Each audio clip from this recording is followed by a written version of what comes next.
I love matches like this, man. The energy, the chaos, the roar. Bryson smashing that ball into the sky like a rocket. Crowd losing their minds, hands flying, the whole scene pure electricity.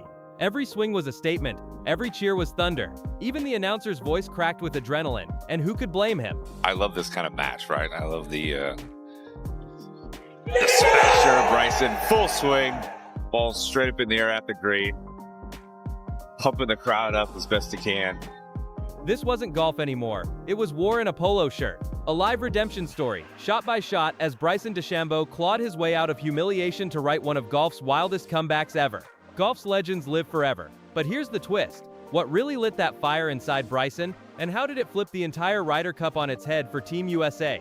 Stay locked in. This story's about to go from wild to straight up unbelievable. The morning started with Bryson grinding in silence. No smiles, no chatter. Just those brutal second shots slicing through the air like warnings. Everyone felt it. The calm before the storm. Then, boom, September 2025, New York. Bethpage Black. The air was thick with pride, tension, and old grudges ready to explode. Team Europe, led by Luke Donald, strutted in like they owned the place. Cold, confident, untouchable. Up 12-5 and seconds from their first Road Ryder Cup win since the miracle at Medellin, Team USA was standing at the edge of humiliation. Keegan Bradley looked trapped, but that's when miracles are born. This wasn't golf anymore, it was a cultural collision. Live rebels, bruised egos, online chaos, trash talk spilling from tee to crowd. Bethpage felt less like a course and more like a war zone. The fairways weren't grass anymore, they were trenches. And standing dead center in that chaos, two total opposites. England's ice-cold tactician Matt Fitzpatrick and America's walking thunderstorm, Bryson DeChambeau. Bryson had already lit the fuse, calling Bethpage our fortress. Fitzpatrick just smirked, snapping back. Accuracy wins wars. The crowd erupted, pure pandemonium ripped through the air. By 11:25 a.m. ET, both men stepped onto the first tee, and 40,000 fans had turned Bethpage into a roaring battlefield of flags, chants, and beer-fueled chaos. Every time Bryson launched a 320-yard missile, the ground shook. European fans answered with those slow, mocking claps that rolled across the hills like thunder. This wasn't a golf match. This was war with scorecards. Cameras locked on Bryson, muscles tensed, veins popping, eyes burning with fury. The crowd was losing it. Fitzpatrick stayed stone cold, pretending not to care, but everyone watching could feel it. The whole Ryder Cup had suddenly shrunk down to two men, and one battlefield. Power versus precision. Chaos versus calm. Muscle versus mind. But don't be fooled by those polite smiles. This wasn't golf anymore. It was personal. Pride, revenge, and humiliation. All hanging in the air over American turf. From the first swing, Fitzpatrick looked possessed, locked in like a man on a mission. His opening birdie on the par 4 first sliced through Bryson's bravado like a laser through armor. By the third hole, cracks were showing. A brutal three-putt from 40 feet handed Fitz another dagger straight to the heart. And Fitz? Ice cold. No emotion, no mercy, just domination. 2 up, then 3, then 4. By the 6th hole, he was 5 up. That's the kind of lead commentators whisper about like ghost stories. Bethpage, once a carnival of chaos, fell into eerie silence. It felt like a funeral march for Team USA's pride. Every fairway Fitzpatrick nailed felt like another dagger to Team USA's chest. Every Bryson miss drew a groan that rippled through the stands. Painful to watch, but impossible to look away. Commentators were losing it over Fitzpatrick's rhythm. Smooth, surgical, deadly. He didn't flex, didn't yell, didn't need to. His silence was the threat. Meanwhile, Bryson looked like a man swinging for redemption but losing control. Every drive was a thunderclap. Power without purpose. Rage without direction. He wasn't playing smart golf anymore. He was chasing fury. Then came hole 7, where comedy met tragedy. Bryson launched a rocket off the tee, and it went sideways. The ball disappeared into the crowd. Gasps, screams, disbelief everywhere. Even his fans froze, praying it hadn't just become another viral disaster. It wasn't just a bad shot, it was a sign, a warning from the golf gods themselves. The powerhouse was sinking, buried in sand, while Fitzpatrick walked past untouched, calm, clinical, ice in his veins. He stepped into that same bunker, clipped it to 10 feet, and drained the putt like it was another Tuesday at the office. 5 up. The British tabloids were already licking their lips. Fitz magic destroys the beast. But beneath that roar of beer-soaked chants and Bryson's clenched jaw, something darker started brewing. You could feel it, that dangerous, explosive mix of humiliation and rage rising inch by inch. And that's when Bryson becomes terrifying. Because if history's shown us anything about DeChambeau, it's this. When fury fuels those 350-yard bombs and a desperate crowd starts chanting his name, humiliation can turn into legend. By the 8th hole, he looked finished. Hat pulled low, swagger gone, body language screaming, "Make it stop." The same fans who once screamed his name now sat frozen in uneasy silence. Until chaos came roaring back. Fitzpatrick finally blinked. Missed a 9-footer for par. Just like that, the ice cracked. Bryson pounced, slammed his putt, and ripped the hole away like a man possessed. The crowd detonated. Silence turned to thunder. One roar, one heartbeat, one spark, and suddenly the comeback was alive. Bryson! Bryson, they chanted, a crowd reborn from the dead. You could see the adrenaline flood through him, chest heaving, eyes blazing, hands shaking with fire. By the 9th hole, it was pure cinema, straight out of a sports movie. Bryson unleashed a 350-yard missile down the middle, and for the first time all day, Fitzpatrick flinched. One wedge, one perfect roll, birdie. Now only 3 down. The celebration, unreal. Bryson exploded with a fist pump like he just won the cup right there. The energy flipped in an instant. Despair turned to electric madness. The crowd was feeding off him and he was feeding off them. A wild feedback loop of chaos and belief. For the first time all day, Fitzpatrick's armor started to crack. He finally looked human. Bethpage erupted. Flags waving, chants booming, commentators shouting over each other about a comeback born straight from chaos. The data-driven scientist was gone.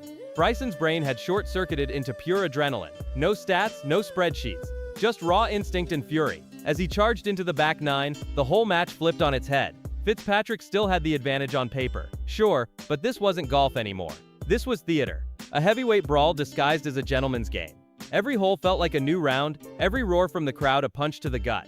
Bryson was buzzing, talking to himself, hyping the fans, throwing side eyes at Fitzpatrick. The storm had officially arrived. "You hearing that? They're with me," he shouted, flashing that wild, defiant grin. Fitzpatrick just smirked, that smug little look that said, "You're still losing." But the cracks were forming. The ice was melting. By the 10th hole, the unthinkable was happening. The Ryder Cup script was rewriting itself in real time. Team USA, once left for dead, suddenly had a heartbeat again. You could feel it in the air. Bryson's madness was contagious. His fire spread across Bethpage like wildfire, seeping into every American on the course. Captain Keegan Bradley was back fist-pumping like a man possessed. And Bethpage Black? It wasn't a golf course anymore, it was a war zone of belief. The same man once booed for joining live golf was now reborn. The wild card turned savior, the Chaos King transforming into America's unexpected Ryder Cup hero. The irony was cinematic, and then came the explosion. The back 9 began, and Bryson didn't just play golf, he ascended. Hole 11, a par 3 carved from pure chaos, became his baptism. 7-iron, 8 feet, birdie. The crowd detonated. 2 down. Someone screamed, "He's coming." And it felt like the ground itself was trembling. Then came hole 12. Driver, wedge, 6-foot birdie. 1 down. Fitzpatrick, the ice-cold machine, started to melt. Eyes blinking too fast, pacing slowing down. That robotic rhythm breaking apart right before the world's eyes. Bryson, dripping sweat, grinning like a man reborn, ripped off his cap and waved it at the crowd like a gladiator feeding off the chaos. The roar was deafening. He soaked in their energy and hurled it right back at Fitzpatrick, twice as hard. Meanwhile, Fitzpatrick was living every golfer's nightmare, watching perfection crumble in real time. Then came hole 13, and Bryson unleashed pure madness. He fired a missile over the bunkers, stuck it on the green, and drained a 10-footer for yet another birdie. The place erupted like a stadium on fire. Fitzpatrick tried to stay composed, swinging with surgical calm, but this wasn't golf anymore. This was drama in motion. Every swing felt like a scream, every reaction like an explosion, about to detonate. 2 men trading silence and fury, pride and chaos. The numbers would later say DeChambeau gained plus 3.2 strokes putting over 4 holes, but stats couldn't capture this. What unfolded wasn't just skill, it was emotion weaponized. This wasn't math anymore, this was madness. Keegan Bradley was fist-pumping so hard from the team box he nearly launched his headset into the crowd. The US bench was howling, chest-bumping, losing their minds, feeding off every ounce of chaos Bryson created. Bethpage Black, once a graveyard of silence, had exploded into a cathedral of noise. The tension wasn't heavy now, it was alive, volatile, ready to blow. Then came hole 14, and it almost flipped the world upside down. Fitzpatrick, calm under fire, drained a 15-foot par putt and locked eyes with Bryson, a stare that could have melted steel. Bryson's 12-footer lipped out, a brutal gut punch, but momentum, still his. The storm was too wild to die. Commentators could barely breathe, whispering like conspirators. We might be watching the greatest comeback in Ryder Cup history. And honestly, it felt like destiny was rewriting itself right there on that green. And it felt like it. Bryson wasn't just battling Fitzpatrick anymore. He was swinging at destiny itself. And destiny at Bethpage? It was glowing red, white, and blue. You could feel it in the ground, in the grandstands, in every chant that rattled the tree. By the time they reached the 17th, the air was electric. The whole course holding its breath. The scoreboard flashed, all square. Fitzpatrick's 5-hole lead had vanished like mist under the morning sun. Bryson, red-faced, drenched in sweat, fueled by sheer defiance, had clawed his way straight out of the abyss. Now came the par 3 17th. Short, cruel, and built to break hearts. The kind of hole that doesn't just test skill, it defines legacies. Fitzpatrick went first. A perfect dart, 20 feet short. The crowd leaned in, and the putt lipped out. What followed wasn't a cheer or a groan. It was a collective gasp. Pure cinematic disbelief. Then Bryson stepped up. Stone-faced, eyes locked, the world fading into silence. One smooth roll, dead center. Boom! The place erupted. Bryson roared, "Let's go!" leaping like a man breaking free from gravity itself. All square heading to 18. What started as a duel had become a resurrection. Every heartbeat on that course pulsing with Bryson's fire. The 18th wasn't just another hole anymore. It was chaos in motion. Fitzpatrick stood on the left, trying to steady his breath as history began to rumble under his shoes. Both drives, ugly. Fitzpatrick in the rough. Bryson buried in the bunker. Two terrible lies, two desperate hopes. You could hear a pin drop as both men stared down the impossible. Bryson went first. Boom! Sand flew. Sweat dripped. Willpower ignited. The ball landed 10 feet from the pin. A miracle out of dust. The crowd exploded like a volcano uncaged. Fitzpatrick answered with surgical calm, a chip to 6 feet. Controlled, perfect, but trembling at the edges. Then came the silence. Thousands holding their breath. Fitzpatrick stepped up, missed. The gasp rolled through Bethpage like thunder. Bryson stepped in next, one putt for total redemption, and he missed two. The crowd froze, caught between shock and awe. It wasn't golf anymore, it was chaos, heartbreak and catharsis colliding in one impossible moment. The match ended halved. The scorekeeper scribbled in disbelief. Half a point each, but what a half point. It didn't win the cup, it won something bigger. It brought the soul of American golf roaring back from the dead. Europe still hoisted the Ryder Cup, sure, but no one was chanting Europe. Every voice in Bethpage was screaming one name, Bryson. His comeback wasn't about numbers or strokes or stats. It was resurrection. The crowd didn't care who technically won. They cared about the fire that just burned across the course. Fitzpatrick looked hollow, like a man who'd stared into a storm and realized he could no longer control the weather. Bryson stood there, red-faced, grinning, reborn, soaking in the chaos like oxygen. He tossed his ball into the stands like a rock star signing off an encore, the final exclamation mark on a comeback that felt bigger than victory itself. The crowd went berserk. Golf had just witnessed madness disguised as legacy, and everyone was living for it. When the roars finally faded into post-match interviews and champagne mist, one truth stood taller than any trophy. Bryson DeChambeau had rewritten the Ryder Cup story. Social media exploded. Every clip, every roar, every fist pump went viral within minutes. Timelines flooded with slow-mo edits, fan tributes, and memes all screaming the same truth. Bryson's back. Even his loudest haters had to swallow their pride. The mad scientist had officially evolved into the people's champion. A walking storm of belief, chaos, and comeback energy that made golf feel alive again.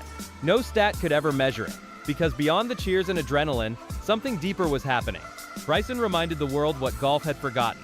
Emotion isn't weakness, it's fuel. He played like a man who'd tasted humiliation and refused to choke on it. That's why it hit different. That's why fans cried, screamed, and lost their voices in disbelief. This wasn't just redemption, it was a cultural reset. Even Fitzpatrick admitted later, he turned the crowd into a weapon, and he wasn't wrong. Bethpage wasn't a golf course anymore. It was a gladiator arena. Chaos, unity, and defiance collided under one burning sky. Even European fans, still draped in blue, found themselves clapping by the end, because no matter your colors, everyone loves a resurrection story. And that sunset over Bethpage, it didn't just end a match, it sealed a legend. As the cameras panned across the littered fairways and fading golden light, one truth gleamed brighter than the trophy itself. Golf had found its rebel messiah again. Bryson DeChambeau didn't just fight for a half point, he fought for belief. And in doing so, he reminded the world exactly why we watch, for those rare moments when stats fade and heart takes over. The storylines spread like wildfire. Fitzpatrick's collapse, Europe's uneasy victory, and Bryson's vindication. But none of that really mattered, because in the end, this wasn't about the scoreboard.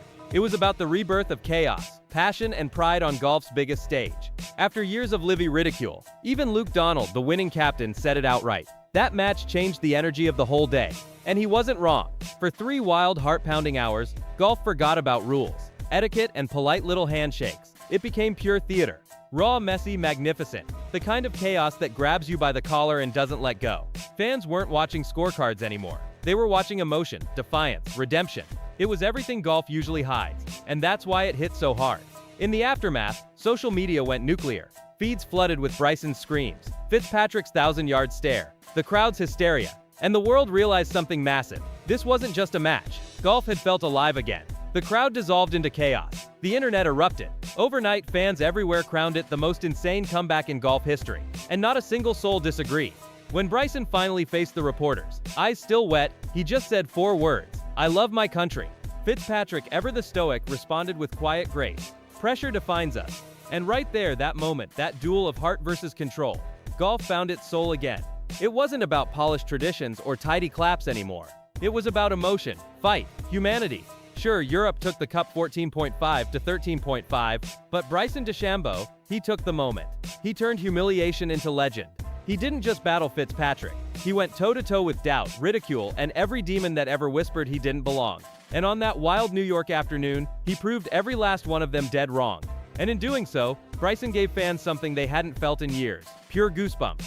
But make no mistake, this saga is far from over. Hidden tensions, quiet rivalries, and moments waiting to explode could still rewrite the Ryder Cup forever. So make sure you hit that like, subscribe, and share button, and drop your thoughts down in the comments. Because this fire's just getting started, and trust me, you do not want to miss what's coming next. See you in the next one, only on Golf Swing.